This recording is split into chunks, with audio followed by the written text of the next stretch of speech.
Punjab police डेरा गाजी खान ने police चौकी पर खारजी दहशतगर्दों का एक और हमला नाकाम बना दिया। जवाबी कार्रवाई में एक दहशतगर्द हलाक हो गया। तर्जुमान पंजाब पुलिस के मुताबिक लखानी चेक पोस्ट पर 20 से 25 दहशतगर्द हमलावर हुए। दहशतगर्दों ने मार्टर गोलों, रॉकेट लॉन्चर्स का बेदरग इस्तेमाल किया। दहशतगर्दों की जानिब से स्नाइपर राइफल्स, दीगर भारी असलहे का इस्तेमाल भी किया गया।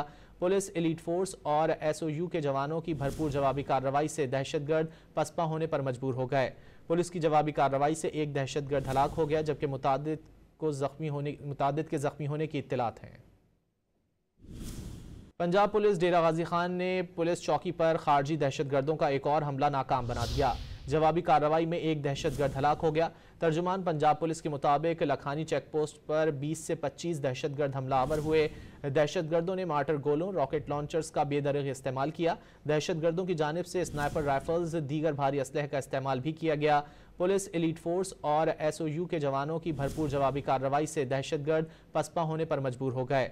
पुलिस की जवाबी कार्रवाई से एक दहशतगर्द हलाक हो गया, जबकि मुतादिद के जख्मी होने की इत्तलात हैं।